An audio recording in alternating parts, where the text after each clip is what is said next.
Hey, this is how to assess a part of your brain called the cerebellum, which is largely or has a lot of responsibility when it comes to our posture, aches and pains, and how our body moves. And first off, I'm going to give you some tests so that you can assess your own function of your cerebellum. Kind of very basic ones, just kind of surface level stuff. I'll explain kind of what we're looking for, and then I'll go on to how we can address and fix those in very simple ways that will then have knock-on effects on your posture, your joint health, how your joints move, and it can have great impact on pain levels if you've got painful shoulder, elbow, wrist, posture issues as well. So that is what we shall be covering. So the cerebellum is probably about fist size, or it's about fist size, depending on how big your hands are, okay? And it sits at the back of your brain, okay? Just kind of right there, okay? Also, it houses about half of our neurons, so it's reckoned that we've got somewhere between 86 and 100 billion neurons up here in our head. 46 billion of those are housed in the cerebellum. Okay? The cerebellum is then split into three kind of main zones. The vermis of the cerebellum, which is kind of in the middle, okay, if I use my fingers, okay, so vermis of the cerebellum, let's put it there. Then we have paravermis, okay, either side of that, and then we have, if I do that, okay, and then we have the lateral zone, okay, which is kind of around there, okay, and each has a different role, so in terms of the body.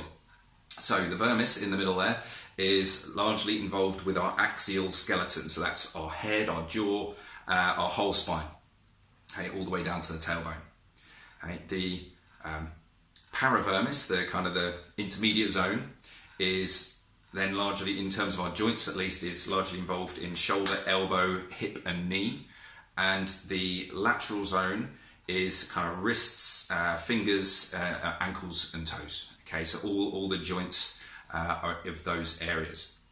So if communication from my brain to my body is kind of not happening quite correctly, left or right, it could be, and there could be a mix of patterns going on there. So it could be right on one thing and left on another area of the cerebellum. We will find out, or you'll be able to find out after watching this video, which will then lead to a series of aches and pains. Okay, so you might commonly only get right hip pain and right knee pain, but very rarely anything on the left. You might also get right shoulder pain and right elbow pain. Okay, and that would indicate that there is a right hand sided in the cerebellum intermediate zone or paravermis zone dysfunction of some description. Okay, but it can be corrected, and it can be corrected quite easily. I will show you that today. So first off, we are going to assess and test the vermis, okay, the midline of our cerebellum. Okay, it's a balance test. It's really actually quite easy. I will show you. Okay, I'll see if I can inlay something, but I will describe this in the video now. So I want my feet to be, so this is the left foot, okay, and that's the heel, and that's my toes, okay, and again, right foot, same thing. Okay, I want them to be directly in line with each other, not kind of all at some sort of skew-if angle. So you might need something on the floor as a bit of a gauge so that you can line your feet up against it. You want to be barefoot at this point and on a hard surface. So please don't do this on rugs or carpets or pillows, because that's just going to make the test do all sorts of funny things. Hard surface with no footwear on. Okay, socks are fine. So put your feet in line with one another. Then what we do is we try and kind of balance my weight in between each foot. Okay, so I want roughly 50% of my weight on my right foot, 50% of my weight on my left foot. We have a tendency to lean on our more dominant or stronger leg. So just take a moment to balance yourself fairly equally between each foot. Then bring arms up to shoulder height, fingers all close together. Okay, hopefully at this stage you are fairly stable. You should be fairly stable at this point. Okay, if you're not, I'll give you a variation after I've described this. Okay, so then we're going to close our eyes. Okay, You might notice in me, I am slightly or mostly wobbling to the left. Okay, we want to hold this position for up to 30 seconds. So I'm going left. Okay, definitely going left. Okay, up to 30 seconds. If you can hold that for 30 seconds without doing any kind of wobbling, that means there's nothing really to correct in this respect at this point in time. So I like to then switch the feet over. Okay, so if my left foot was at the back first, I'm going to do that with my feet now. So heel and toe touching, 50% of weight on each foot, roughly. Arms up at shoulder height, close eyes, retest.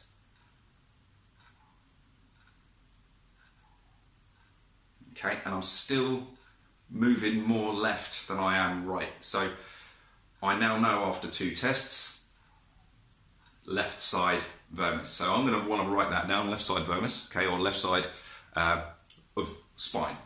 Okay, so head and spine. Okay, I'll show you in a little while how to correct that. Next test, we're looking now more at the intermediate zone of the cerebellum. Okay, we test both sides at the same time. Feet this time are together. Okay, so on my ankle bones essentially touching each other, still on a hard floor, standing up nice and tall. Okay. And again, arms up at shoulder height, fingers, this is kind of more important now, fingers are together completely, okay, because one of the failures of the test is if the fingers start to splay. Okay, so we're going to be flipping our hands, palm up, palm down, very quickly, okay, as quickly as you can. Again, we're probably looking 15 to 20 seconds to complete a full test. Again, it's with the eyes closed because we don't want our brain, our vision to influence this test. Okay, so it will look like this.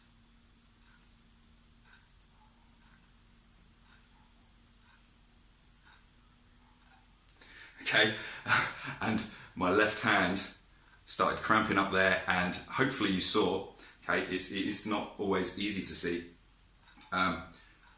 My left hand felt like it was failing before my right did. Okay, my right was kind of not far behind it, my left was going first. Okay, so what we're looking for is it won't flip, it will kind of waver. Okay, or what we're feeling for if we're doing this ourselves, it will kind of waver and wobble rather than a full turn. The fingers might start to separate, okay, or it'll become a bit floppy, okay, so the whole arm will move rather than just the shoulder, okay, and it will kind of do all sorts of funny things, okay. You just need to be aware of what's going on in your body and just try and feel what's happening, especially if you're doing this on your own. If you have a therapist, if you want to record this and send it in to me, that's okay.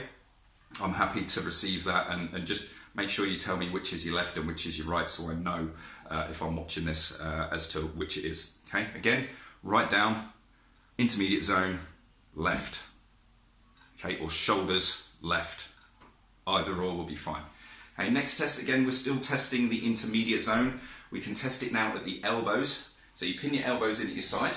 Okay, exactly the same test, essentially, but instead of up here, we're down here, elbows in at the side, and we're testing the movement from the elbow rather than the shoulder. Okay, so it's still palms up, palms down, and eyes closed, feet together.